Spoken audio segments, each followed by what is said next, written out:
What went wrong with यश? यश को acting नहीं आती, मैं ये नहीं कह रहा। और ऑनेस्टली अगर आप टॉक्सिक देख के सिर्फ ये कंक्लूजन निकाल रहे हो तो शायद हम प्रॉब्लम को थोड़ा गलत जगह देख रहे हैं। Because Yash is not a bad actor, Yash has a very good screen presence. और दोनों चीजों में फर्क होता है। केजीएफ में जब रॉकी स्क्रीन पर आता था तो कुछ सेकंड्स के लिए कुछ करने की जरूरत ही नहीं थी। Body language, voice, background score, dialogues, look, सब कुछ मिलके एक ऐसा करेक्टर क्रिएट करता था जो थिएटर में फील होता था। रॉकी सिर्फ करेक्टर नहीं था, इवेंट था। और यश ने ये बहुत अच्छे से समझा। अब प्रॉब्लम ये है कि जो मुझे लगता है, यश अब हर करेक्टर को रॉकी बनाने के चक्कर में है। टॉक्सिक देखते वक्त मुझे बार बार एक फीलिंग आ रही थी कि मैं एक नया करेक्टर नहीं देख रहा, मैं यश को एक नए कॉस्ट्यूम में देख रहा हूँ। फिर वही एटीट्यूड, फिर वही स्टेयर, वही हैवी वॉइस, वही एग्रेशन, वही शाउटिंग, वही एक्शन, वही लार्जर देन लाइफ एंट्री। और जब कैरेक्टर को इमोशनल होना है तब भी यश का परफॉर्मेंस कई बार इमोशन से ज्यादा परफॉर्मेंस ऑफ इमोशन लगता है। और ये डिफरेंस बहुत बड़ा डिफरेंस है, बहुत इंपॉर्टेंट है। बिकॉज एक एक्टर का काम सिर्फ ये नहीं होता कि वो स्क्रीन पर पावरफुल लगे। एक्टर का काम होता है कि जब कैरेक्टर टूट रहा है तो ऑडियंस को भी कुछ फील हो। और टॉक्सिक में ये प्रॉब्लम और नोटिसेबल हो जाती है। बिकॉज फिल्म का वर्ल्ड एक्चुअली इंटरेस्टिंग है। गीतू मोहनदास जैसे फिल्म मेकर के साथ काम करना भी एक इंटरेस्टिंग चॉइस है। फिल्म विजुअली एम्बिशियस है, प्रोडक्शन डिजाइन बड़ा है, एक्शन बहुत बड़ा है, यश की स्क्रीन प्रेजेंस अनडिनाइबल अच्छी है।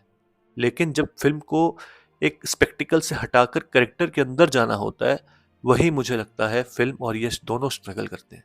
काफी रिव्यूज ने भी इसी कॉन्ट्राडिक्शन को पॉइंट आउट किया है। फिल्म में विजुअल्स, एक्शन और यश की प्रेजेंस की तारीफ हुई है, लेकिन स्क्रीन प्ले, इमोशनल कनेक्ट और सब्सटेंस को लेकर काफी क्रिटिसिज्म हुआ है। और मुझे सबसे इंटरेस्टिंग कंपैरिजन पता है क्या लगा? केजीएफ, रॉकी, टॉक्सिक का राया, दोनों कैरेक्टर्स अलग हैं, वर्ल्ड अलग है, स्टोरी अलग है, लेकिन यश का स्क्रीन ग्रामर काफी फेमिलियर है।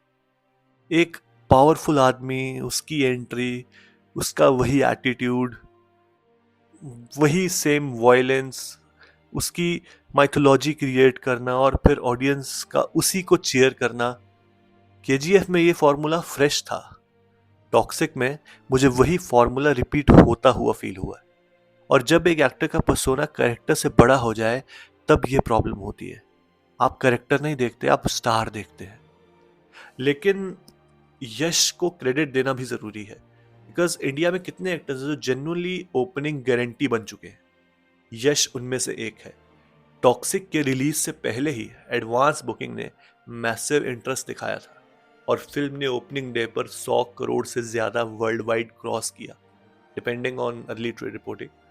मतलब ऑडियंस को यश में भी इनॉर्मस ट्रस्ट है। और ये कोई छोटी अचीवमेंट नहीं है, स्पेशली जब एक एक्टर कन्नड़ा सिनेमा से निकलकर नेशन वाइड स्टार बना हो। केजीएफ ने यश को सिर्फ कर्नाटका का स्टार नहीं रखा, उसने उसको हिंदी बेल्ट तक पहुंचाया। और ये भी इंटरेस्टिंग है कि रामायण के प्रोड्यूसर नमित मल्होत्रा ने ओपनली कहा है कि केजीएफ देखने के बाद ही उन्हें लगा कि यश में रावण के लिए रिक्वायर्ड स्क्रीन प्रेजेंस है। तो देखो, आयरनी ये है, यश की सबसे बड़ी स्ट्रेंथ भी उसकी सबसे बड़ी प्रॉब्लम बन सकती है। उसका मास, उसकी इंटेंसिटी, उसकी फिजिकलिटी, उसकी वॉइस, उसकी स्क्रीन प्रेजेंस, ये सब चीज़ें उसको सुपरस्टार बनाती हैं। लेकिन अगर हर करेक्टर में वही चीज़ें फ्रंट सीट पर रहेंगी तो एक्टर कहाँ जाएगा? सोचने वाली बात है। और अब आ रहा है रावण। ये मेरे लिए सबसे इंटरेस्टिंग टेस्ट है। बिकॉज रावण कोई रॉकी 2.0 नहीं हो सकता।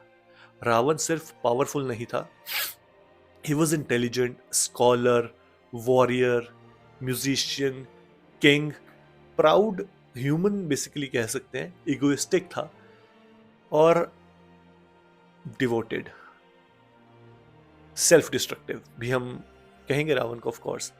तो यश ने खुद भी रावण को एक कॉम्प्लेक्स कैरेक्टर बताया है और कहा है कि उसने कैरेक्टर को सिर्फ नेगेटिव विलन के रूप में नहीं, बल्कि उसकी एबिलिटीज, ईगो और डाउनफॉल के थ्रू समझने की कोशिश करी है। अब यही असली टेस्ट है। क्या यश रावण को सिर्फ इंटिमिडेटिंग बना पाएगा, या वो रावण को एक इंसान भी बना पाएगा? क्या वो बिना चिल्लाए पावरफुल लग सकता है? क्या वो बिना एक्शन के डेंजरस लग सकता है? क्या वो बिना एक डायलॉग मारे कैरेक्टर की साइकोलॉजी दिखा सकता है? क्या वो ईगो को सिर्फ एटीट्यूड से नहीं साइलेंस से प्ले कर सकता है? बिकॉज अगर यश ये कर लेता है देन ऑनेस्टली हम एक नए यश को देख सकते हैं। मुझे लगता है यश में और ज्यादा पोटेंशियल है। प्रॉब्लम ये नहीं है कि यश के पास कुछ ऑफर करने को नहीं है। प्रॉब्लम ये है कि शायद हमने अभी तक उससे वो सब ऑफर करने को कहा ही नहीं। हमने उससे रॉकी मांगा, फिर रॉकी से डार्कर वर्जन मांगा, फिर रॉकी का गैंगस्टर वर्जन मांगा, और अब रावण के लिए भी ऑटोमेटिकली एक्सपेक्ट कर रहे हैं बस यश को पावरफुल दिखाओ। लेकिन यश को पावरफुल दिखने की जरूरत नहीं है।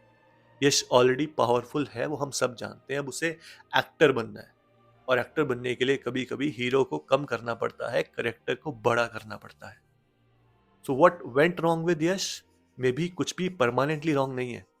मे बी यश एक ऐसे पॉइंट पर पहुंच गया है जहां सुपरस्टार यश को थोड़ा बैक सीट पर आना पड़ेगा, पीछे हटना पड़ेगा, ताकि एक्टर यश आगे आ सके। और honestly Ravana might be his biggest chance to prove that.